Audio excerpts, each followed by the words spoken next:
듣고 계신 여러분, 오늘 저희가 되게 흥미로운 제안을 하나 던지면서 시작해 보려고 하는데요. 수십억짜리 상업용 건물을 내 돈 영원, 그러니까 단 한 푼의 자기 자본 없이 살 수 있다. 만약 누군가 여러분한테 이런 말을 한다면 어떻게 반응하시겠습니까? 아마 대부분은 에이, 세상에 그런 뻔한 사기가 어딨어 하면서 그냥 코웃음을 딱 치실 거거든요. 그렇죠. 저도 그럴 것 같아요. 근데 만약에 이 제안을 하는 사람이 당당히 베스트셀러 작가 타이틀을 달고 있고 또 이 비법을 배우겠다며 막 수천 명의 사람들이 수백만 원짜리 강의에 줄을 서서 등록하고 있다면 어떨까요? 이러면 약간 진짜 뭔가 있나? 하면서 호기심이 이성을 마비시키기 시작할 거란 말이죠. 네네, 그게 바로 군중 심리의 정말 무서운 점이잖아요. 실제로 2024년에서 2025년을 기점으로 그 이른바 영원 건물주라는 콘셉트의 고액 부동산 강의가 대한민국 재테크 시장을 완전 휩쓸었습니다. 맞아요. 엄청났죠. 그런데 시간이 조금 흐른 지금 그 화려했던 열풍은 수많은 사람들을 감당 불가능한 대출 상환 압박으로 몰아넣고요. 심지어 형사처벌이나 연쇄 파산의 늪으로 끌어내리고 있는 중입니다. 그래서 오늘 저희가 집중적으로 파헤쳐볼 자료는요. 부동산 및 경매, 공매 전문 채널 내부에서 작성된 아주 날 것 그대로의 기획 분석 문서입니다. 오늘 저희의 심층 탐구에는 아주 특별하고 엄격한 룰이 하나 있는데요. 오, 룰이 어떤 거죠? 오늘 분석은 군도덕이 없이 오디오 길이는 8분을 절대 넘기지 마라. 절대!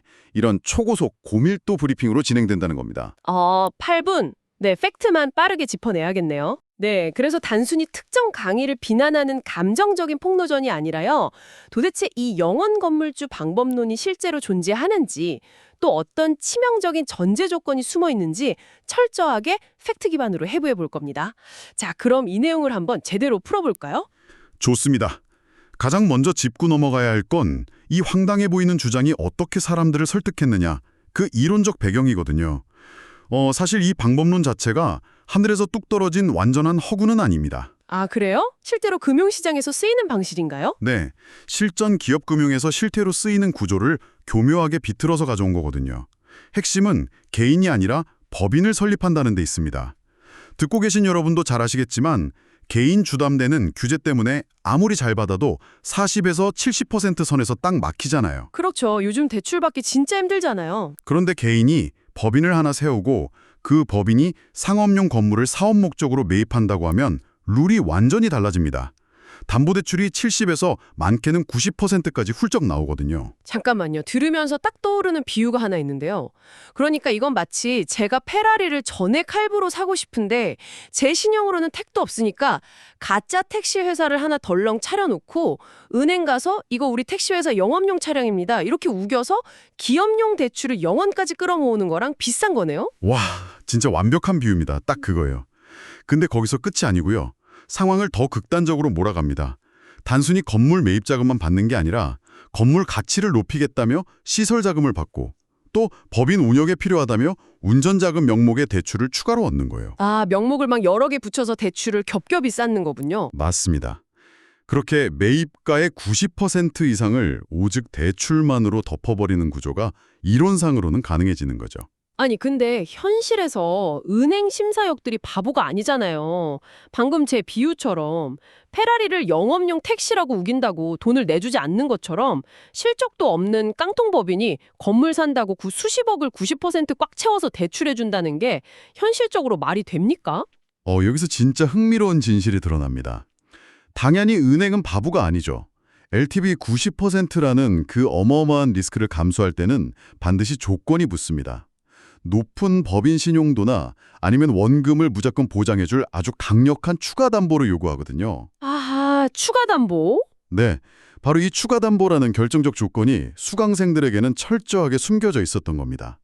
그 창시자라는 사람을 보면 20대의 영혼으로 44억 원짜리 건물주가 됐다고 홍보했잖아요. 네, 엄청 유명했죠. 그 사람도 결국 뭔가 믿는 구석이 있었다는 거네요? 맞아요. 본인 돈은 0원이었을지 몰라도 그 뒤에는 부모님이 운영하는 알짜 회사, 부모님 소유 건물, 심지어 부모님이 사시는 자택까지 무려 44억 3천만 원어치의 자산을 공동담보로 밀어넣었던 겁니다. 와, 세상에. 그러니까 내 돈 0원이라는 그 자극적인 슬로건 뒤에는 부모님 돈 44억 원이라는 그들만의 프리패스가 숨어 있었던 거네요. 네, 그 든든한 베이스가 있었으니까 은행이 대출을 내준 거죠. 아니 근데 수백만 원씩 내고 그 강의 듣는 평범한 직장인이나 은퇴자분들은 부모님이 수십억 자산가가 아니잖아요. 그런 분들이 은행 가면 당장 입국컷 당할 텐데 그럼 대출을 못 받는 거 아닙니까? 추가 담보가 필수적이다. 이 사실을 강의 초반에는 절대 말 안 합니다. 수강생들은 최대 417만 원까지 치솟은 수강료를 내고 열심히 수업을 듣거든요. 417만 원이요? 와, 진짜 비싸네요. 그렇죠. 그러다가 환불을 아예 불가능해지는 4주차 강의가 끝나고 나서야 슬그머니 이 조건을 던지는 겁니다. 아, 대출 90% 맞추려면 부모님 집 정도는 담보로 놓으셔야 합니다. 이런 식으로요. 와, 타이밍 진짜 악랄하네요. 이미 매몰 비용은 생겼고 환불도 안 되니까 사람들은 어떻게든 대출을 받으려고 무리수를 두게 되겠어요. 근데 부모님 자산이 없는 사람들은 도대체 어떻게 은행을 속인 거죠? 그때부터 거대한 사기 생태계가 작동합니다. 이른바 컨설팅 업체나 대출 브로커들이 달라붙어서 실제 영업도 안 하는 유령법인을 세워주고 허위 매출 점포를 끊어서 억지로 가짜 실적을 만들어줍니다. 심지어 건물 매매가를 부풀리는 업계약서까지 쓰게 하죠. 잠깐만요. 가짜 매출을 만들고 서류를 조작해서 은행 돈을 빼낸다.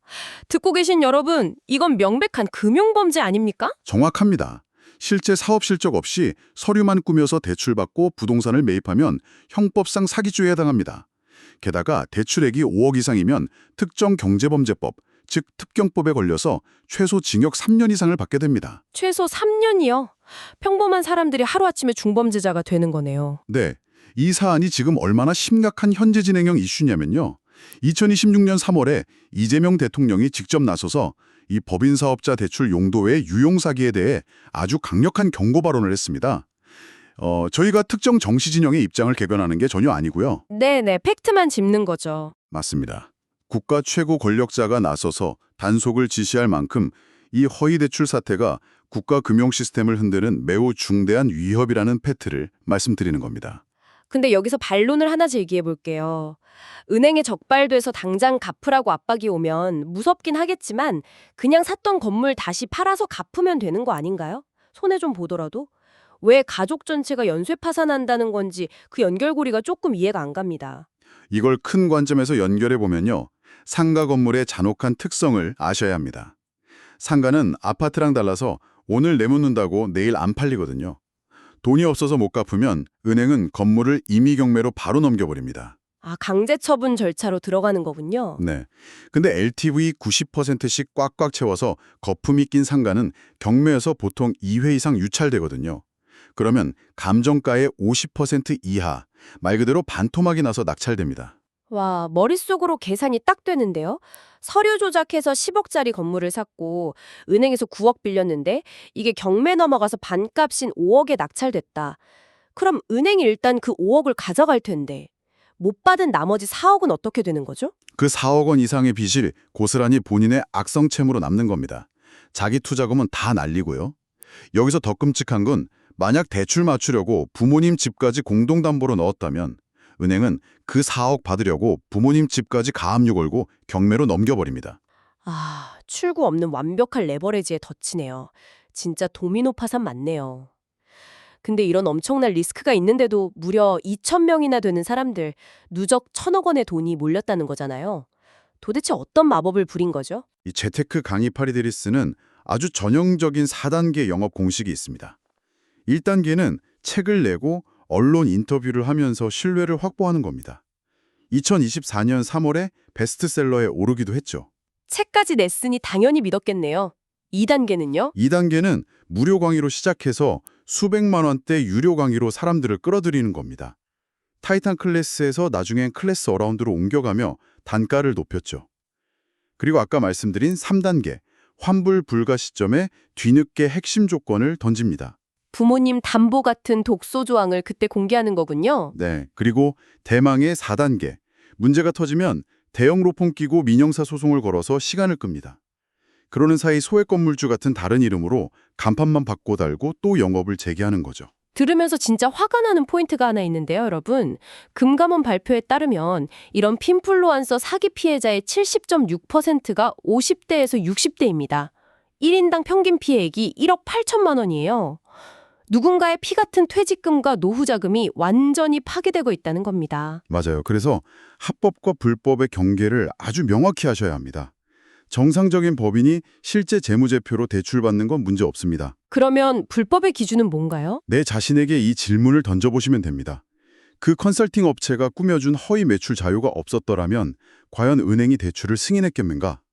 여기에 걸린다면 그건 무조건 범죄입니다. 명쾌하네요. 가짜 서류가 대출을 만들었다면 그것은 범죄다. 오늘 정말 밀도 있게 팩트들을 짚어봤는데요.